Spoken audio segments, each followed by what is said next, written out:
One thing that we learned in the pandemic was we need to find different ways of making money, and the internet became clutch. A lot of people made a lot of money through things such as crypto, stocks, and stuff like that. In today's video, I'll be sharing with you some of the ways that I've learned of how to make money as someone who's worked online for the past 2 years full time. The first thing is when you're starting out, making money is going to be difficult because working online is essentially your business. You're running a business and nobody knows your business. So the main goal is getting awareness. In marketing, we use something we call the AIDA formulation, which is essentially attention, intent, decision, action. So what you're doing is when you're starting out, you want to catch people's attention. You want people to see you. So for example, if you start a YouTube channel, when you started, nobody really knows you. Nobody really watches your videos. You're getting 1 view, 2 views because no one's paying you attention. No one cares about what you do. They don't know you, right? And it's only with time that people will start to see a consistency in your work. And then even for YouTube, where it'll be like, okay, I can push this person, which is essentially the same thing as opening a business. The first things that you have to focus on when you're starting out is how do I get clients in? How do I get people in? How do I grab people's attention? If you've seen businesses open within your areas, what they do is a lot of times they'll have sales, they'll have a lot of moves, like they in every press, they're everywhere, just to let you know that we've opened, come through our doors. That's the same thing with online. When you come online in the beginning, you have to focus on your search engine optimization because you want to rank higher so that people do see you and do click on your videos and stuff like that. So when starting out, the main goal is if you want to make money, is just start, just open the business, just do the thing, because you don't really know what the market wants from you.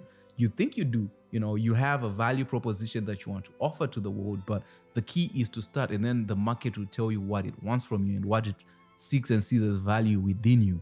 For me, I've been doing this thing for the past 2 years. I've seen certain things that work and certain things that don't. The main thing that I've seen that has worked for me is just doing it and getting better and working to get better. The second phase or second step in making money online is you have to get better. So you have to get better at everything. You have to get better at, for example, if you're doing, again, YouTube, you have to make a better video. You have to make better content that people want, content that people can consume, a good experience, a good user experience. Once again, we use the example of being offline. When you're offline, the idea is your services have to improve. So day 1 can be sketchy, day 2 can be sketchy. You don't have the stock, you don't have this, you don't have that. People are willing to forgive you as long as they can see progress. If you are progressing within your life and you're making changes, then people will forgive you. And this allows you to keep pushing forward. At first, the profits will not be there because you're losing money. You're buying equipment. You're doing all this stuff. You're not making money. Whatever little amount of money you're making, you have to reinvest and just become better at whatever you're doing. So this can be content creation. This can be opening up a website, having a blog, whatever you're trying to do this year. The idea is you have to get better at it. The more you get better at it, the more people pay you. When it comes to YouTube, my advice is just try to make a better video every single time. When it comes to having an online sales, you want to make sure your processes keep improving until you find something that actually works and you're flourishing. The thing to think about is having your unfair advantages. So we all have unfair advantages. We all have something. You have something that you do that gives you an unfair advantage when it comes to competition.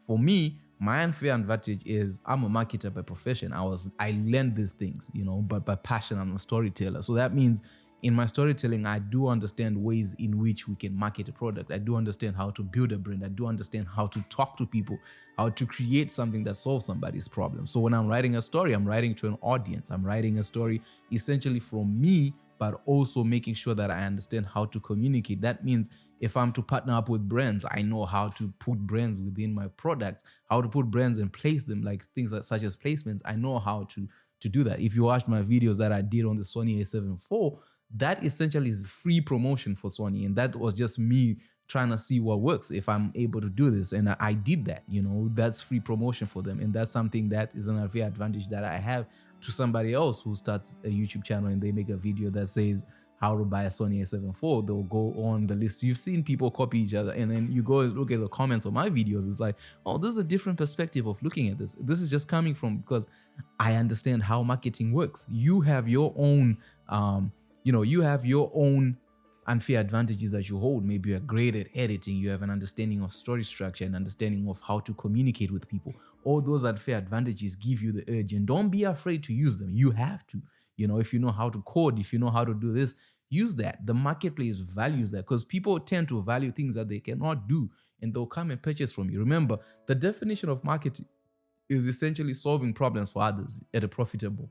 The next phase, when it comes to making money online, it's you gotta grow your audience. So a lot of times when you look at these people who make money online, is they have big audiences. You know, you look at people such as Emma Chamberlain, you look at people such as Mr. Beast, you look at these people who are making crazy amounts of money, is because they have an audience. And what tends to happen with audiences is they invest in the people that they follow. They invest in these beings because they want to see you succeed, and it gives them joy and something to work with. So how do you do this? Well, the number one thing is you have to create valuable content. You have to create value. You have to create value. People tend to follow value. And what's value? Value can be entertainment. Value can be educational. Value can be anything. It just has to be something that people are paying for. When it comes to YouTube, the main thing people pay with is attention. So people pay for your videos with their time. So you gotta give them something worth it. Like, is it worth watching your videos? Is it worth it? Do I learn something when I leave this? Am I entertained? What am I getting out of this? And then that way people invest their time in, and they want to see you. And then you gotta take people through the ride. Once you've grown your audience, you can then diversify your income sources. So I've seen people start online courses. I've seen people have merch sales. I've seen people do affiliate links. All these things work once you have an audience that believes in you and there's a community around you. You know, when you look at Mr. Beast, his ability to have things like as beast beggars and things like that is because the audience now buys into that person. You know, they follow him, they want to see him succeed. And for them, it doesn't cost them a lot of money. You know, if you're asking people to spend $4 on something, it's just $4. But when you have 100 million people buying something at $4, then that's $400 million. And that's a good amount of money. We saw these things with people such as Andrew Tate. You know, cannot like, stop. how did he grow? You cannot give up. You know, there are different mechanics and methods of ways of which you can grow your audience. But the main thing that I know is value and consistency. Like, people value that. Imagine if you're going to a store where you're always buying your bread, and one day they have the bread and then 3 days later they don't. You know, would you keep going there to look for bread, or will you go somewhere whereby these people are consistent and they constantly deliver the value that you need?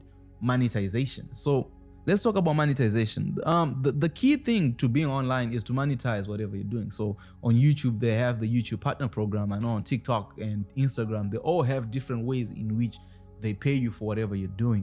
When it comes to monetization on YouTube, the goal is to reach that 1,000 subscribers, 4,000 watch hours. How do you do this? The main thing you do, like I said, consistency and value. Once you've done that, then you can monetize your channel. You can monetize your blog. You can monetize whatever you're doing through affiliate links. In order to do this, you know, once again, the principles are the same. The principle of compounding. You know, the work you're doing, don't even look at it. Don't look at today. Just keep working. Just keep going and see in a year's period of time how much money you've made. You want to monetize each avenue that you can. You know, I'd suggest sitting down and speaking to a business consultant or a marketing person who has an understanding of the business that you're running to see how you can leverage what you've built. You know, how can you monetize your audience? And the way that you monetize your audience, don't think about it as an old business structure. Think about it as value. You know, people will pay. You know, people are willing to spend their money, but you have to understand that people work hard to make money. And how can you give people value for their money? How can you give people value for that? Like, if you're gonna make videos, you know, on Patreon, like, how much value can you give someone to follow you from YouTube to Patreon to be able to watch your videos? If you're gonna be selling merch, what does that merch mean? Is it inspirational? Is it motivational? Is it, you know, feel good? Like, what's your brand? What's your tactics and stuff like that? How can you monetize everything that you do? So making money online in 2023 is far easier than it was making money online in 2010, because right now we have different avenues of things that we can do. You know, I've seen, like I said, I've seen people start courses, I've seen people do all that. With that said, guys, if you're getting value from these videos, smash that subscribe button and leave us a like. If you need help setting your financial goals, I made a video over here. If you need help avoiding some of the mistakes that I've made financially, check this video over here. I'll be seeing you guys in the next one.